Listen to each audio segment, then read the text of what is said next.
Every town has its secrets. Some are whispered in back alleys, others buried under generations of silence. But there is one secret that no one dares to speak aloud.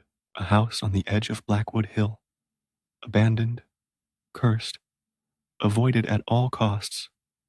Tonight, you'll hear its story, a true psychological nightmare, a descent into fear that blurred the line between reality and madness. This is the house on Blackwood Hill. It began with a dare. 4 friends, all in their 20s, standing at the base of Blackwood Hill on a cold October evening. Ethan, the skeptic, Rachel, the believer, Marcus, the joker, and Claire, the quiet observer. The house loomed above them, tall, rotting wood, windows like blind eyes. No one had lived there in decades, or so they thought. Looks like it's about to collapse, Ethan muttered. Rachel smirked. They say it doesn't. No matter what. It stands, waiting. Marcus laughed. Waiting for what? Ghosts to pay rent. But Claire shivered, her eyes fixed on the second-floor window, where she swore, just for a second, she saw movement. They entered through the front door, which creaked open too easily. Inside, dust, cobwebs, but also something else.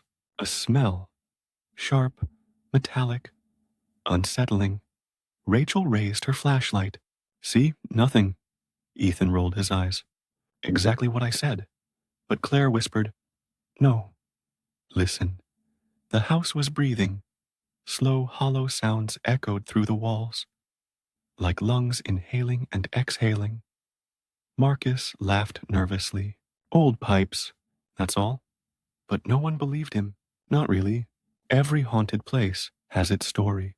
But some places have a hunger. And on that October night, the house on Blackwood Hill welcomed 4 souls into its halls. Not as guests, not as intruders, but as prey. When the 4 friends stepped inside, they thought it would be a night of laughter, fear, and maybe a story to tell later. But the house had other plans. For once you cross its threshold, it doesn't let you leave unchanged. The friends gathered in what used to be a living room. Torn wallpaper clung to damp walls. A fireplace sat cold and blackened. But above it hung something strange. An old photograph in a crooked frame. It showed a family of 4. Their faces were faded, but their eyes looked too alive, as if they were still watching. Rachel stepped closer. Creepy, but fascinating. Ethan snorted. Just water damage. But Claire felt her stomach twist. The smallest figure in the photo, a little girl, seemed to have the same eyes as her. Marcus, trying to lighten the mood, snapped a picture on his phone. Souvenir, he said. The flash lit up the room for half a second, long enough for Rachel to gasp. Did you see that? She whispered. See what? Ethan frowned. Rachel's hand trembled. Someone was standing behind us in the photo. For a second, I swear, Marcus chuckled nervously. Bad reflection, maybe. But no one laughed with him. They decided to split up, just for a few minutes. Ethan and Rachel headed upstairs. Marcus and Claire stayed down. The stairs groaned under Ethan's weight. Dust swirled in the flashlight beam. Rachel ran her hand along the wall. Strangely warm, almost pulsing. Doesn't it feel alive? She asked. Ethan scoffed. It's just old wood expanding. But then, bang! A loud slam from one of the rooms. They froze. Hello? Ethan called, forcing confidence. The door at the end of the hall creaked open. Slowly, Rachel whispered, We're not alone. Meanwhile, downstairs, Claire and Marcus sat near the fireplace. Claire couldn't stop staring at the family photo. Why does the girl look like me? She muttered. Marcus raised a brow. You're just freaking yourself out. But when he turned, the photo had changed. The little girl was gone. Claire gasped, pointing. Do you see it? She's missing. Marcus stared, wide-eyed. No way. No. Then they heard footsteps. Small, light, running across the ceiling. Claire whispered, "That's not Ethan or Rachel." Upstairs, Ethan pushed the half-open door. The room beyond was an attic filled with broken furniture and crates. Rachel's flashlight landed on something in the corner, a child's rocking horse. It began to move, slowly, back and forth. "Nope," Ethan said. "We're done here." But Rachel was drawn to it. She stepped closer, heart racing, and there, carved into the wood, was a single word, "Claire." Rachel gasped. "Ethan." This was carved decades ago. How could it know her name? Ethan grabbed her arm. "We're leaving. Now." But when they turned, the door had shut, on its own. And from the rocking horse came the faintest sound, a giggle. The house wasn't creaking. It wasn't settling. It was speaking. And by midnight, the four friends would begin to understand. Blackwood Hill didn't just want them to stay. It wanted to claim them. As the clock struck midnight, the house on Blackwood Hill revealed more than creaks and shadows. It revealed hunger, and the four friends realized they weren't visitors. They were prey.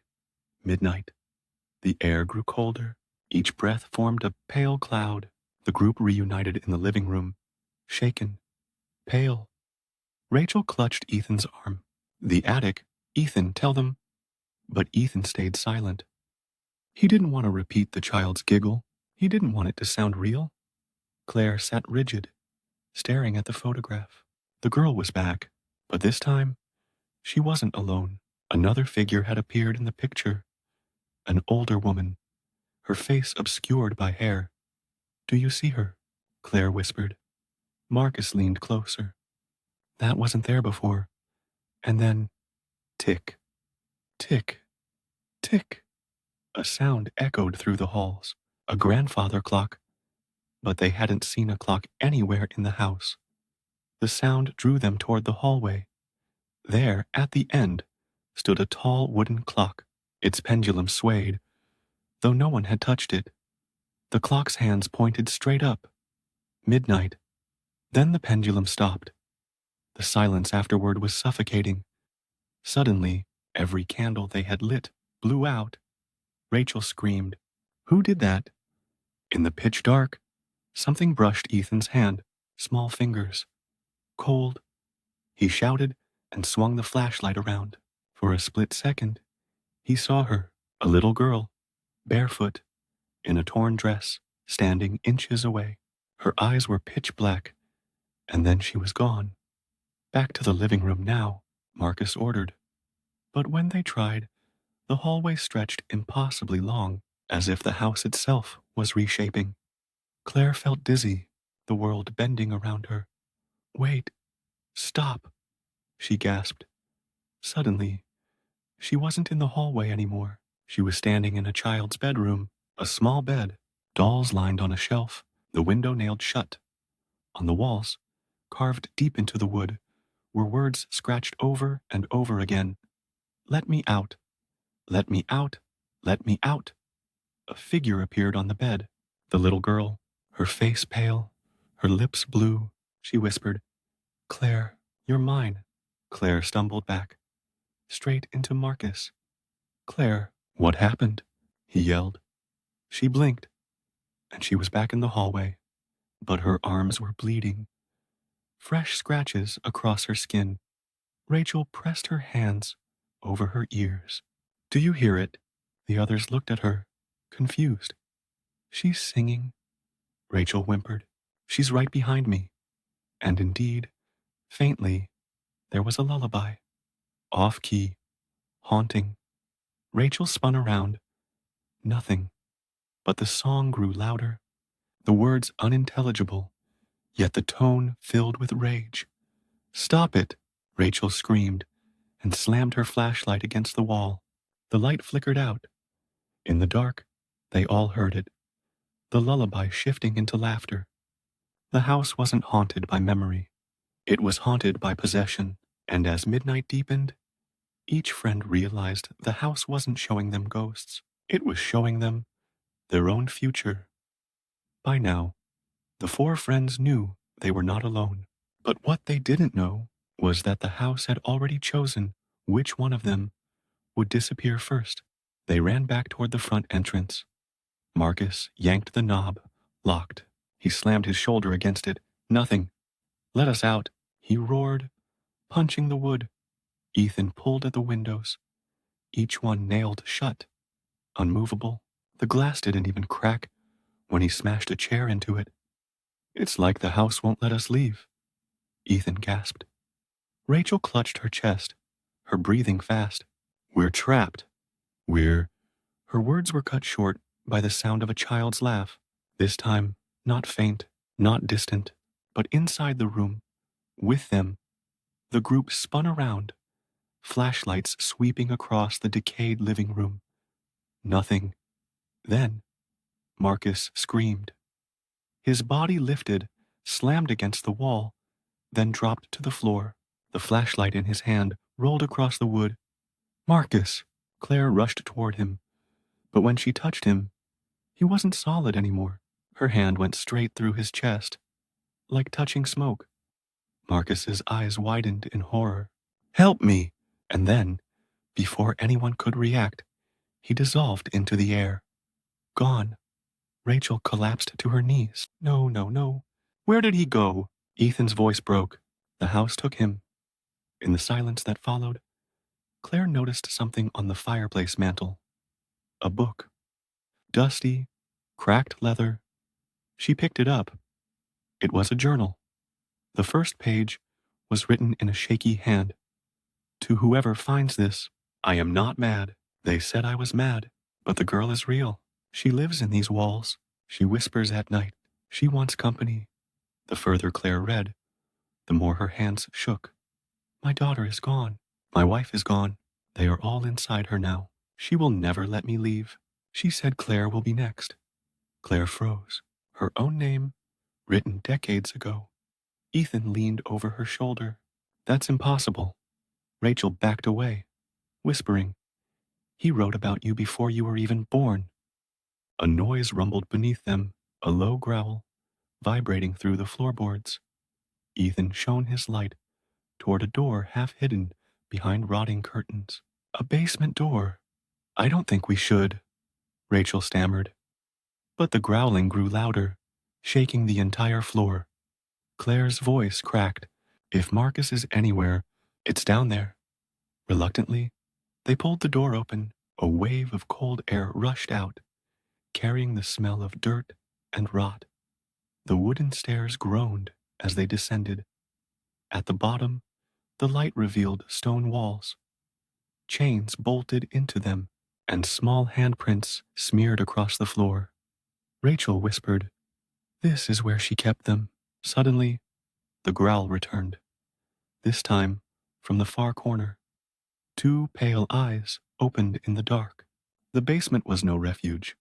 It was the heart of the house, and as the shadows moved, the friends realized Marcus hadn't been taken away. He had been brought here.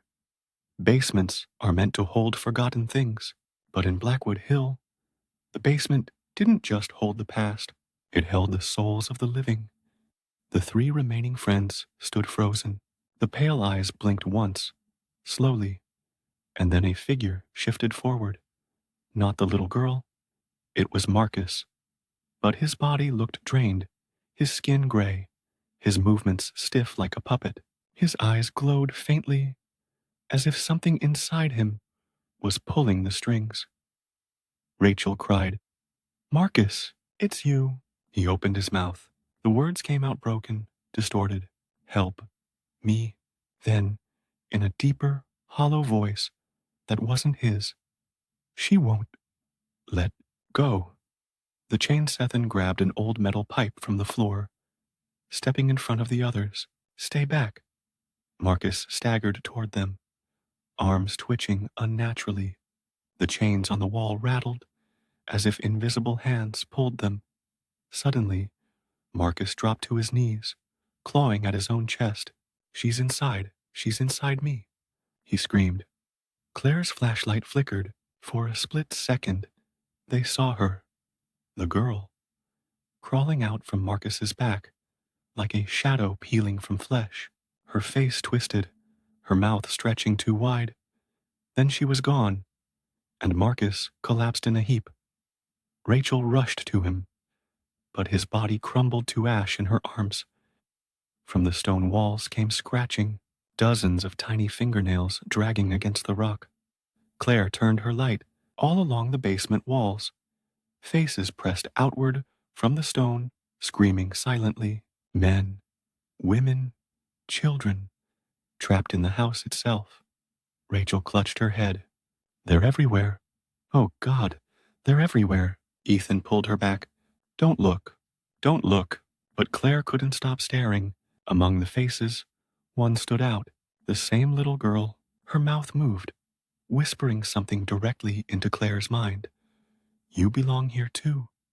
Ethan yanked the others toward the stairs. We're leaving now. The wooden steps groaned violently as they climbed. Halfway up, Rachel screamed. The steps beneath her feet turned to black sludge. Sucking her shoes down, Ethan grabbed her arms, pulling with all his strength.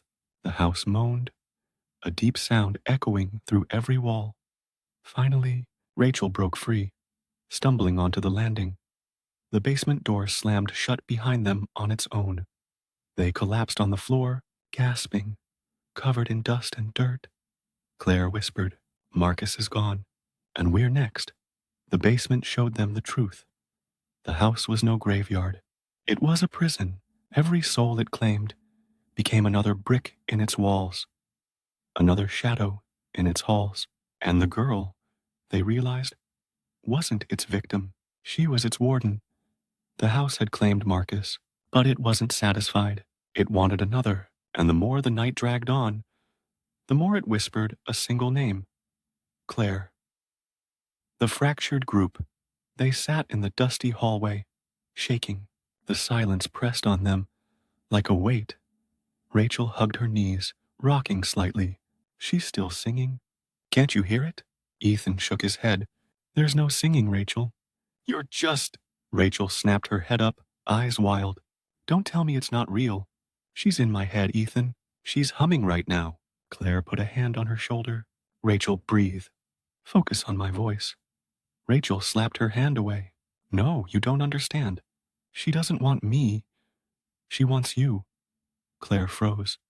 Me? Rachel leaned close, whispering, trembling. She keeps saying your name. They moved to the kitchen, hoping for any way out. Broken cupboards, rusted utensils, shattered glass littered the floor. On the far wall, written in something dark and dried, were words scrawled in uneven letters. Ethan cursed under his breath. This is sick. Claire's hands shook as she traced the writing. It was sticky, still wet. Suddenly, the old stove door banged open, slamming shut again and again, as if invisible hands were inside. The noise grew louder, metallic, unbearable. Then it stopped, and carved into the wall beside the writing was a fresh symbol, a circle with 3 vertical lines. Claire whispered, She's marking me. Rachel clutched her head, whimpering, She's in here. She won't stop. She won't stop. She grabbed a shard of glass from the counter. Ethan lunged and wrestled it from her hands, cutting his palm in the process. Rachel, stay with me, he shouted. But Rachel's eyes were glassy, unfocused. She whispered, She says if Claire comes to her, we can all go free, she promised. Claire's stomach dropped. Rachel, no, don't listen to her. Rachel's voice cracked. What if it's the only way? Ethan wrapped his bleeding hand with part of his shirt, staring at the others. His jaw was set, eyes hardened. Listen to me, he said. This house is trying to turn us against each other. That's what it wants. Marcus is gone, and if we start believing its lies, we'll be next. Claire whispered, But what if it's not a lie? What if it really does want me? Ethan grabbed her shoulders. Then we fight it. Together. Do you hear me? Together. For a moment, the strength in his voice steadied them, but only for a moment, because from upstairs came the sound of footsteps, slow, deliberate, and then a child's voice. Claire, come upstairs. The house had spoken, it had chosen, and though Ethan swore they would fight together, deep down they all knew Claire was already marked. When the house calls your name, you can try to resist, but resistance only makes it louder, and Claire was running out of time. The three of them stood frozen at the bottom of the staircase. Claire, the voice drifted again from above, a child's voice, sing-song, echoing. Rachel's lips trembled. You have to answer her. If you don't, she'll come down here instead, Ethan growled. No one is going upstairs. That's exactly what she wants. But Claire's body betrayed her. Her foot lifted, taking the first step on its own. She gasped, pulling back, clutching the railing, as if her own muscles weren't hers anymore. She's pulling me, Claire whispered, her voice breaking. Rachel laughed suddenly, a sharp, broken sound that didn't belong to her. Ethan and Claire turned, horrified. Rachel's head tilted unnaturally, her eyes glazed. You don't get it, she said in a sing-song tone. She doesn't want me. She doesn't want Ethan. She only wants you. Her smile stretched too wide. But if we give her what she wants, maybe we get to leave. She lunged at Claire, grabbing her wrists with inhuman strength. Rachel, stop. Ethan pried her off, shoving her back. Rachel slammed against the wall, then crumpled to the floor, sobbing hysterically. She's inside me. I can feel her crawling under my skin. Claire wiped tears from her face, staring upward. She won't stop until I go. Ethan shook his head furiously. That's exactly what she wants. You walk up there. You're not coming back. But the house groaned, the wooden beams shaking, plaster crumbling from the ceiling. A furious howl ripped through the walls, as though the house itself was warning them. Rachel clutched her ears. She's angry. She says if Claire doesn't come, she'll take me instead. Claire's chest heaved. She looked at Ethan. If it's me she wants, maybe that's the only way to end this.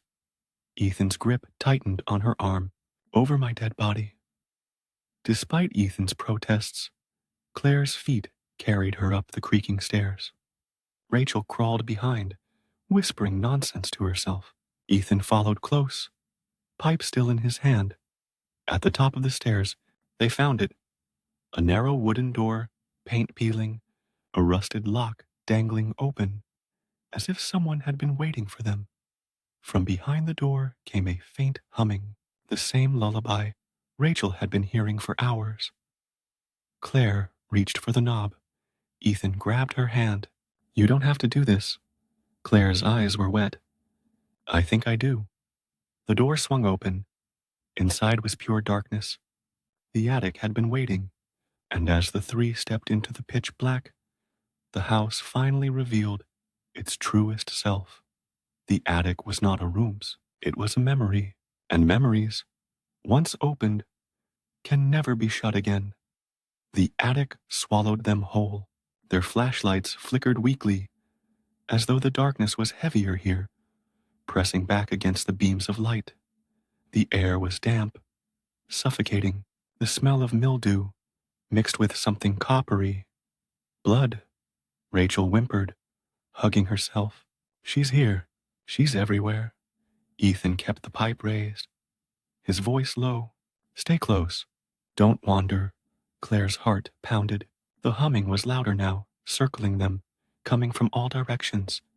In the far corner, the flashlight caught the outlines of objects. Children's toys, a rocking horse, a broken dollhouse, stuffed animals slumped against the wall.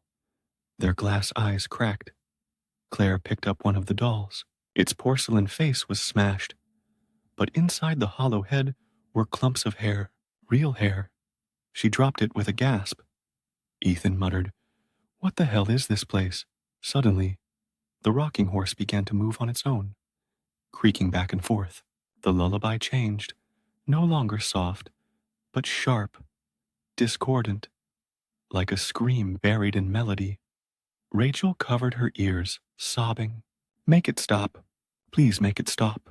Claire staggered backward, clutching her temples. Images flooded her mind. Flickers of the past. Not her memories, but the houses.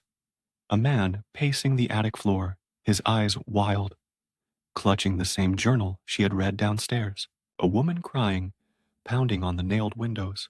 A little girl locked in the corner, her voice hoarse from screaming. Then the man turned, his face blurred, but his voice clear. She's mine now. She will keep the house alive. Claire gasped, collapsing to her knees. Ethan grabbed her. What did you see? Claire whispered. It wasn't just a haunting. It was a sacrifice. The family, they gave her to the house. Rachel began to laugh, high-pitched, broken. She stood, arms outstretched, spinning slowly. She wants you, Claire. She wants to finish what they started. Her voice dropped, deeper, as if something else spoke through her. Give her what she wants, and I'll let you both go. Ethan stepped forward, pipe raised. Get away from her, Rachel. Rachel's head snapped toward him, eyes pitch black. Or maybe I'll take you instead. Behind Rachel, the walls began to glow faintly. Words appeared, scratched over and over into the wood. Claire, Claire, Claire. Dozens, hundreds of times, filling every inch of the attic walls. Claire staggered back, tears streaming. It's always been me, even before I came here. The attic revealed the truth. The house was not searching. It had already chosen, and Claire understood, with a clarity that cut deeper than fear. This night was never about survival. It was about surrender. Every haunting has a center, and in Blackwood Hill, the center wasn't a place. It was a child. Rachel's laughter cracked into sobs, then back into laughter again, her body jerking like a marionette pulled by invisible strings. Her eyes rolled back, and when they returned, they were black, pitch black. She whispered in a voice that wasn't hers. Do you see me now, Claire? Claire's breath caught. She's inside you. Ethan gripped the pipe tighter, his knuckles white. Get out of her, whoever the hell you are. Rachel's head snapped unnaturally to the side, bones cracking. She can't hear you. She only hears me. Then Rachel lunged at Claire, with inhuman speed. Ethan swung the pipe, connecting with Rachel's shoulder. She flew back into the wall, crumpling, but immediately began to rise again, her body bending in impossible angles. Suddenly, the attic went ice cold. Breath misted in the air. From behind Rachel, a small figure emerged. A girl, barefoot, in a tattered white dress, her face pale, eyes bottomless voids. She clutched a ragged doll in one hand. Her voice was soft, almost sweet. Claire, you came. Claire's knees weakened. Why me? Why my name? The girl tilted her head. You were promised. Long ago. Ethan stepped between them, pipe raised. You're not taking her. Do you hear me? You're not. The girl didn't even look at him. She whispered, and the pipe flew out of Ethan's hands, as if yanked by invisible force, clattering across the attic floor. Ethan was slammed backward, lifted into the air, pinned against the wall by unseen hands. He struggled, choking. The girl's eyes never left Claire. Give yourself to me, and he lives. Claire cried out, Stop! Leave him alone. The girl smiled. Then come closer. Claire stepped forward, trembling. If I go with you, you'll let them go? The girl's lips curved into a grin, far too wide. Yes, I'll let them go. I always keep my promises. Rachel, still on her knees, whispered with a broken smile. Don't trust her, but maybe it's the only way. Claire's tears streamed as she reached her hand out toward the girl. For the first time, she touched her, and the attic screamed. The moment Claire's skin touched the child's, the house came alive. Every wall shook, every board splintered, for this was not the end. It was the beginning of the final surrender. Some houses don't just remember, they feed, and when they are full, they do not let go. The attic split open with sound, timbers cracking, dust falling like ash. Every wall groaned as if the house itself was alive, stretching, waking after centuries of sleep. The girl gripped Claire's hand tightly, her smile too sweet, too sharp. You're mine now.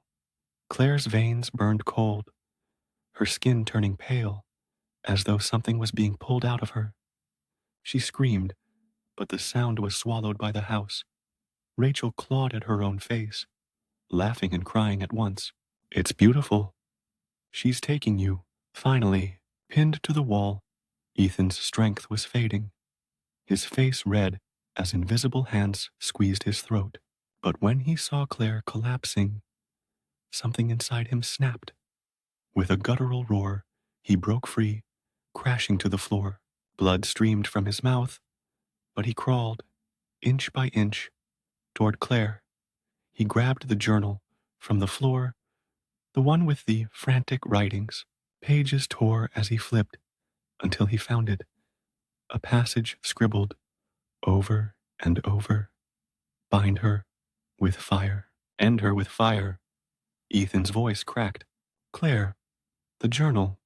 It says she can be stopped, but only if... The girl's head whipped toward him, her voice shrill and layered. Silence. Ethan was thrown across the attic. His body hit the floor hard, but he kept the matchbox he had found earlier clutched in his bleeding hand. As the girl pulled harder on her soul, Claire's mind shattered into visions. She saw the family who lived here before, the father holding the child out to the house, begging for mercy, the child screaming, her small body vanishing into shadow. The house fed on her, and now it wanted another. Claire's voice cracked. It doesn't end. It never ends. Ethan dragged himself to his knees, coughing blood. Then we ended ourselves. He struck a match. The tiny flame flickered, fragile against the darkness. He pressed it to the journal, and the pages ignited instantly. The girl shrieked, covering her face, her form rippling like smoke. No, you can't. The fire spread, catching the dry wood of the attic, racing along the walls. Rachel screamed, her body convulsing. Black smoke poured from her mouth. As the girl's grip on her broke, she collapsed, unconscious. The girl howled, her eyes burning like coals. She lunged for Claire, but Ethan stepped in front of her. The girl's hands plunged into his chest. Ethan gasped, his body seizing, but with his last strength, he wrapped his arms around her, holding her in place, trapping her in the fire. He looked at Claire, tears streaming. Run! Claire staggered toward Rachel, shaking her awake. We have to go now. Rachel coughed, dazed, but managed to stand. Together, they stumbled down the attic stairs as the flames spread. Behind them, Ethan's screams echoed. Then the girls, twisting into a howl of rage that shook the house. Claire and Rachel burst through the front door. As the house collapsed behind them, flames devouring it whole, they collapsed on the grass outside, coughing, staring as the house burned. The fire roared high, sparks blotting out the stars. Rachel whispered, broken, he stayed to save us. Claire's face was wet with ash and tears. He didn't just save us, he ended it. For a moment, the firelight flickered, and Claire thought she saw Ethan's figure in the flames, standing tall, holding the child in his arms, dragging her into the fire. And then the house groaned, collapsed inward, and was gone. Blackwood Hill is gone, but some nights, when the wind howls through the trees, you can still hear the echoes, the lullaby, the laughter, and the scream of a man who refused to let the darkness win. Some houses feed, but some men burn brighter than fire.